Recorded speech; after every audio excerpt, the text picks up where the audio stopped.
SEC attack on stablecoins. Is this the end of crypto?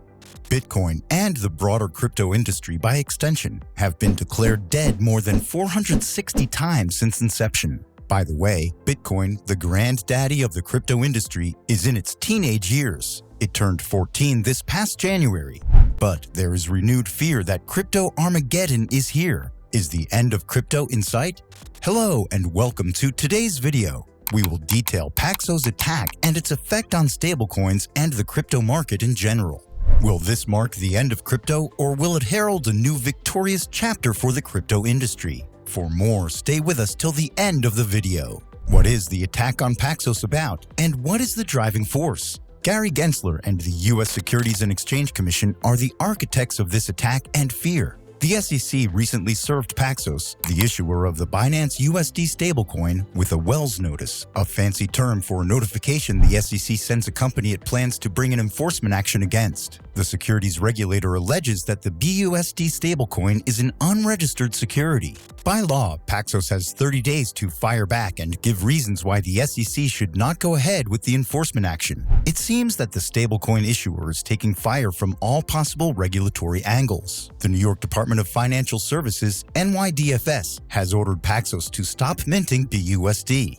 In a run for cover, Paxos has complied with NYDFS's order and stopped minting new BUSD tokens. It would be disingenuous for the crypto industry to act surprised by the regulatory approach taken by Gary and the SEC. It was coming and was only a matter of when and not if. The few crypto apples that went bad in 2022 are the catalyst for this. From Terra's collapse to FTX's bankruptcy, the leading players shot the industry in the foot. Yet Gary Gensler has taken it too far with the latest attack on Paxos, the third largest stablecoin with a market cap of $16 billion at the time the SEC issued the stablecoin with a Wells notice. Crypto players are under the impression that Gary Gensler is not going to go after the bad players, but tried and tested firms who, in a way, form the pillars of the industry. Paxos, at least according to its website, states that it is a regulated blockchain infrastructure platform building a new open financial system. Secondly, the SEC went after Kraken's staking service. The securities regulator announced that Kraken would immediately end its staking service in the US and pay $30 million to settle with the SEC. Kraken, one of the most underrated crypto exchanges, was launched in 2011. It has never been hacked or suffered any kind of breach. While the case was quickly resolved, it is worth noting that the SEC deems the staking service as an offering of unregistered securities. This gives SEC the ammunition to arm wrestle other entities offering similar services. And there are lots of them. This is why Coinbase's CEO Ben Armstrong has vowed to fight SEC in the courts. Another point of contention is that FTX collapsed under Gary's watch. Gensler is said to have met with Sam Bankman-Fried months before the implosion.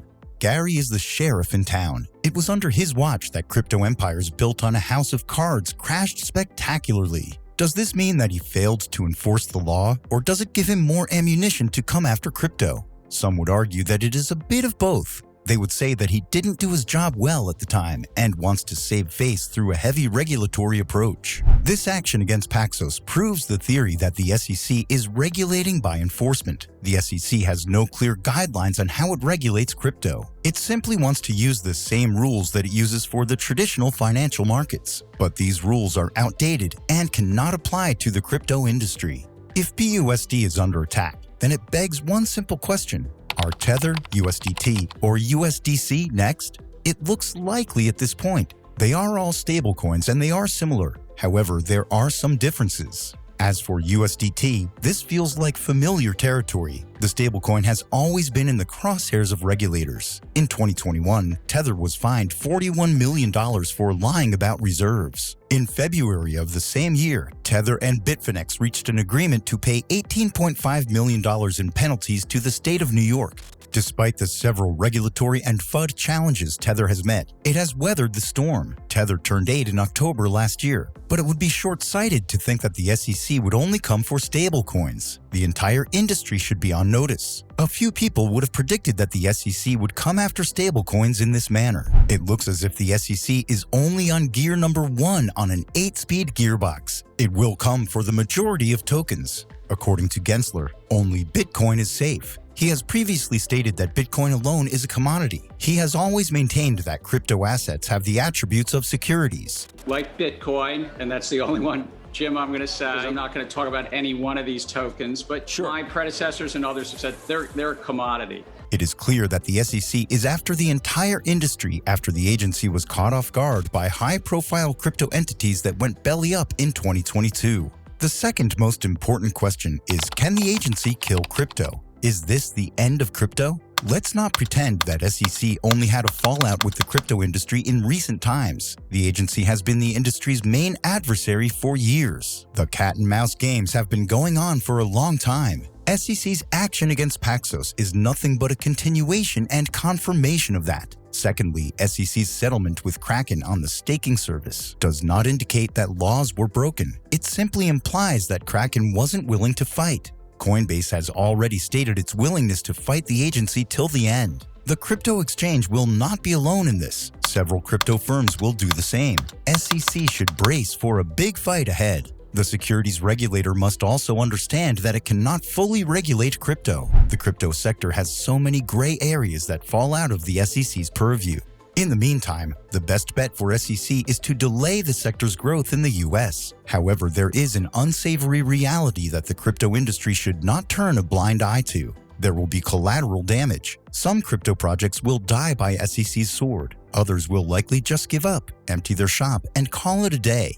Some in the crypto industry feel that the majority of tokens are securities. Michael Saylor, the former CEO of MicroStrategy, has stated that altcoins are unregistered securities and should be shown the door by the SEC. The SEC will find it very difficult to threaten crypto's value proposition of decentralization. So who will be the real winner? Will it be the SEC or the crypto industry?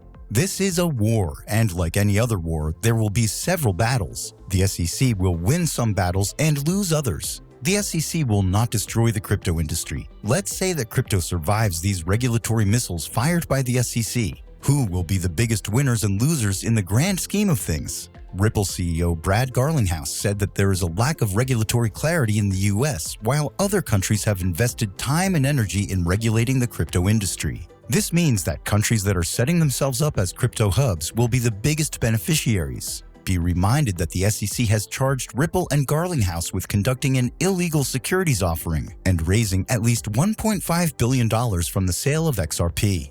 By now, the US should know that it partly became an economic superpower by embracing new technologies and allowing them to flourish in its own backyard. If the US continues on this path, it may spend many years playing catch-up with other countries. And perhaps the biggest winner could be crypto. If the crypto industry can stand its ground and win against the SEC, it will be its greatest stamp of approval. It will become unstoppable. If you watched the movie Fight Club, you likely came across the quote, "On a long enough timeline, the survival rate for everyone drops to zero." And to those who think that the crypto industry will emerge victorious, here is a new quote. On a long enough timeline, the possibility of SEC killing the crypto industry drops to zero.